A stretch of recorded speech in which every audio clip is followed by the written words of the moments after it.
I just wanted this to be a place for the community from the start. And that's been something I've said to every single person who's asked me since we opened.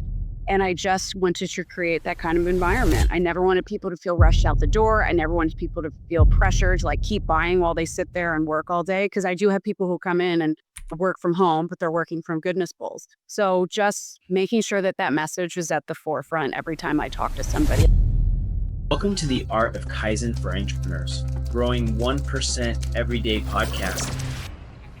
Hello and welcome to the Art of Kaizen for Entrepreneurs podcast, where we discuss how to grow 1% every day in both business and itself. Today, we have Nicole Cohen, the owner of Goodness Bowls in Collegeville, Pennsylvania. She's actually the first franchise location of Goodness Bowls. Nicole just opened her location in February, and we're going to discuss the difficulties of opening a new restaurant, the challenges of finding local customers, and what she's doing to improve her business 1% every day. Thank you, Nicole, for joining me today. Thanks for having me. Yeah, it's super exciting, especially with you. New piece of information of just you being the first franchise owners of Goodness Bowls, and then just starting your business in February and having to learn the process of not just what it takes to build a restaurant, but also to drive local customers. It's not the days of you build it and they will come anymore. So there's a lot of competition out there, and love to hear a backstory of one, why to get in the restaurant industry, two, why pick Goodness Bowls, and three, a little bit of a background of kind of what got you to where you are today. Yeah, so I have zero experience, absolutely zero experience with this. I was in sales for 11 years, and after I had my second baby, a lot of things changed at the company, so I decided to take a little hiatus. So I said to my husband, I said, I just want to get a fun job so I can keep my daughter in daycare like 2 days a week. And we love Goodness Bowls. We've been customers of theirs since they opened. So they opened their first store down in Avalon, I think 6 or 7 years ago. And if my husband was not their number one customer, he was pretty close. So I said, I just want to work there over the weekend. And so I worked there for the entire summer. Corinne, one of the founders, said, oh my gosh, I was up so late last night. We were working on franchising. I said, oh, that's pretty cool. It's exciting. And I go home and I like casually mentioned it to my husband. And he goes, well, did you tell her that you're interested? I'm like, no. Am I interested? He's like, yeah, we're interested. I said, okay. So we spent the whole summer kind of going back and forth, the attorneys figuring things out. And eventually we live in Conshohocken, Pennsylvania. That's where we wanted to open it. We love our town. It's super walkable, but the stars didn't align that way, but my amazing realtor found this space in Collegeville, and it just kind of all fell together. It was already a hub of like health and wellness. There's like a really great natural food grocery store there. There's a gym, there's yoga, there's Pilates. They just put in an infrared sauna place. So it's already attracting those customers, and it's across the street from your Sinus College. And it's just been amazing since we opened. So that's how we ended up being Goodness Bowls. So went from a fan to an owner. That's super, super powerful. That's a beautiful story to hear, and exciting to hear about the process of opening a franchise. I think a lot of people hear about the concept of purchasing a franchise. Especially when I was out in Florida, Chick-fil-A was a big deal. It's like, hey, these things are pumping out money. There is a line out of the drive-through every single day, but there's a process behind opening a franchise. Can you dive into that a little bit? Yeah, so I think a lot of people, there's a big misconception. People say like, oh, I'd like to, support small business. Franchises are a small business. I am not some big conglomerate. My store is my store. It's the blood, sweat, and tears of me and my family putting into this store. But yeah, there is a lot. There's a franchise origination fee. You're paying into like marketing, things like that. And there are royalties that you pay monthly. So you really have to look at what are you getting back? And for me, a lot of it was brand recognition. Like people recognize Goodness Bowls in this area. I worked at the Villanova store for about a year and a half. It's right off campus of Villanova. And people, they go down the shore, they go to Avalon. They come home, they go to Villanova. And now on their home, they come to Collegeville. So for me, I already loved this brand. My family eats everything on the menu. And to be able to offer that to a new community just felt so on brand for me. So I'm a mom of 2 young kids. I know what it's like to be maybe not in the mood to make dinner, but not want to feed your kids steamy hot garbage. So I like to be able to offer that to other parents and to everybody. Oh, absolutely love that. And it's just such a motivation behind why you picked that name and why you represented the company. When you open up a franchise though, I know some of them they have ownership rights of the real estate. Did you have to purchase the real estate? What does that look like when you're looking for a brick and mortar location? No, I mean, just a renter. So my lease has to match my franchise agreement, so 10 years. That was a whole other ball game. Negotiating your lease was, all of this was above my pay grade and outside of my comfort level. But certainly negotiating the lease, I'm like, you can ask for that. They'll do that. Very eye opening. So yeah, but you also have to take into consideration you don't know what you don't know. So you need to surround yourself with people who do know. I was speaking to another tenant in our complex a few weeks ago, and just the things that they didn't ask for because they didn't know to ask. So you really need to protect yourself and surround yourself with people who are looking out for you. Don't know what you don't know. Very powerful statement. And truly in the restaurant world, there's so much that I believe is like underneath the cover. What's the biggest learning lesson you've had since you've started the restaurant? And it's been operating now since February, correct? Yeah, we just celebrated 6 months. Congratulations. That's awesome. Well, what's one thing that shocked you about running a restaurant? One thing that kind of you didn't expect when you started the business? Like I said, I worked for them for almost a year and a half, and they really brought me in on the back end to train. So there wasn't a ton, but I mean, and like any business, the buck stops with you. So if there are no bowls left, that's on you. So you are never off. Like when you're running a Costco to get food for your kids, half of your cart is for work. So it's just been a big balancing act of trying to figure out, okay, this is cheaper at Costco, but I need to get this at the restaurant store. So it's just been, for me, really paring down and organizing myself because at the end of the day, I live and die by the P&L. So I need to make sure that I'm spending every penny as best I can. I need to make a T-shirt that says that I live and die by the P&L because that's really every top level business that's been operating over 5 years and exists understands that. And it's great to hear 6 months in business. You can literally understand your numbers are working to determine, yes, customer service is massive. Yes, quality of food is huge. Yes, advertising to drive customers in is a major factor. But at the end of the day, if all that is not profitable and you can't put food back or money back into the business to purchase the food, to grow the business, it ends up burning itself out. So very, very powerful statement there. I absolutely love it. And really, I'd love to hear how you're molding into the community. You mentioned some really great identifying factors of your local community and why this business specifically in that area is going to work out so well. What did you do when you're either in a grand opening ceremony or today to make sure that you're being a part of that local community? From the jump, I wanted this to be a place for people to gather. So I wanted kids to come in after school. I wanted parents to bring their kids in. I wanted people to meet up after church. I just wanted this to be a place for the community from the start. And that's been something I've said to every single person who's asked me since we opened.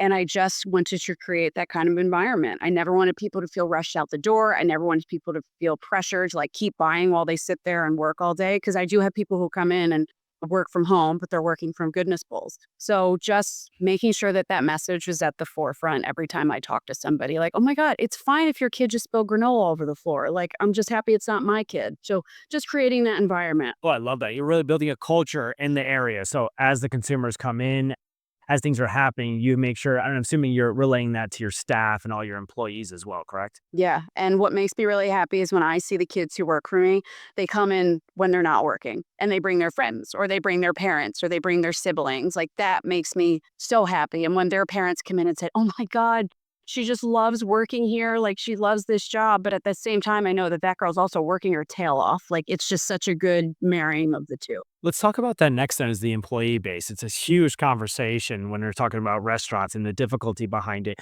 What are you doing to get the right employees, make sure you have people to run the business the way that you see best fit, and really creating the culture of Goodness Bowls at your location? Culture is huge. I tell these great kids all the time, I'm like, you're not going to like everything I do. I said, I have never done this before.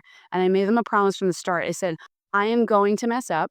I am going to make mistakes, but you have to trust me. I'm doing my best. And that is what I expect from you. You are going to mess up. You're going to make mistakes. We all just have to learn and keep it moving. So I just try and be the boss that I would want to be. Like, I care about these kids. They are kids. So, like, when they come to work, they're my responsibility. And I always try and keep that in mind. But I've gotten really lucky. Like, the kids who have been with me since we opened are great. And they were, their friends want to work there. And I feel bad having to email, 5 to 10 people a week. Like, I'm sorry, we're not hiring right now. Like, but I love that people want to work there. But it's when I get an application and it's like, oh, Sarah referred me or Ari referred me, like that makes me really happy that these girls and boys, we have 2 boys who work there. They're not there over the summer though. It makes me really happy that they enjoy working there. They are learning and they're hustling and they're working hard. But they also say, oh, you're looking for a job? You should, head over to Goodness Bowls and see if they're hiring. So I have gotten really, really lucky, not with everybody, but 99% of them have just, really I've gotten very lucky and they're great. I love to hear that. But I think it's a testament to your culture. It's a testament to what you've already been saying on this podcast of the fact that you are very transparent with them. You are going to make errors, and that transparency leads to trust, and that really builds a strong connection between you and the employees, as well as that representation of what you said of how you want the place to feel and how you Yeah. want the customers to feel when they come in, and making sure that's emphasized. Now, I've worked with a lot of restaurants in the past where when you have a great culture like this, where they started leveraging their employees to help with, say, organic social media or creating content or promoting and almost doing some affiliate style marketing. Are you doing that at all with the current kids that you have I am. working there? Just like what I said earlier, you don't know what you don't know. I don't know TikTok. I'm never downloading it. I'm not doing it. But today, after 2 of the girls clocked out, they're still there. I'm like, what are you doing? They said, oh, we're making TikToks. I'm like, great. So, they're posting on social media, whether it be Instagram or TikTok, and they're better at that than I am. Like, I am not 18. I am not on the tiki-taki all day like they are. And they can make them in like a blink of an eye. So they've been great about that. And they're funny and they're good and they have good senses of humor and they understand they're in on the joke. For all the restaurant owners and entrepreneurs listening to this right now going, how the heck does she find employees like this? How is she getting her staff to engage and do this and clock out and still be making content for the business? It all goes back to what we talked about before, which is culture. It all goes back to creating an environment where they feel comfortable to do these things and be able to feel worthy and that they're valued for doing these things. It's a huge factor, especially with the younger generation, right? So, oh, super powerful. And it's awesome to hear. And for someone that's only run a business for 6 months, you sound like you know what you're doing. Do you have any advice or any stories or anything that you want to share with our listeners right now of just good, wholesome understanding of how you're doing business and maybe something that would help them along their path if they want to start a restaurant? Yeah, I think that something my dad taught me was you are only as good as the team you surround yourself with. So my dad was like me, started in sales and then started his own business. And he never took the inside staff for granted, ever. They were not just payroll or paychecks heading out the door, they were people. And the second you lose sight of that, your culture goes to crap. The second you stop caring about people, they stop caring about you. So I think that is just so important. And a lot of people do lose sight of that. And like, I can't run my business remotely, but I do think that's a challenge for some people when you are running a business remotely. I had a younger cousin who moved to Atlanta to start her first job out of college.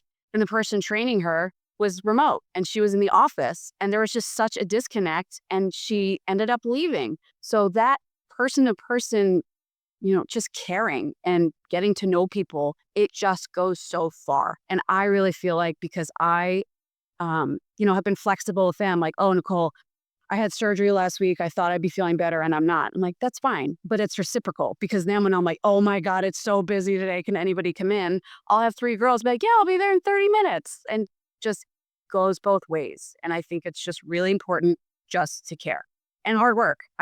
There's no substitute for it. You're going to have to hustle. Like when I was telling people that I was opening this place, I would say 9 out of 10 people said, well, it's going to be a lot of work. I'm like, yeah, you should try it sometime. So there's no substitute for it. I love that. Yeah, and I gotta ask because East franchise is a little bit different when it comes to the standard operating procedures, the structure that is given to you. A lot of times, I'm assuming that they have their brand colors, their fonts, the look, the feel of the location, how they want the line set up. But in the process, did you get handed SOPs of how to manage people, or is this just something that you, as you said, you had a lot of advice from your father, something that you've naturally built up over time? Well, having worked there, I knew the brand and I knew that feel, the vibes. That's what they call it, the vibes. I knew what they wanted that to be like.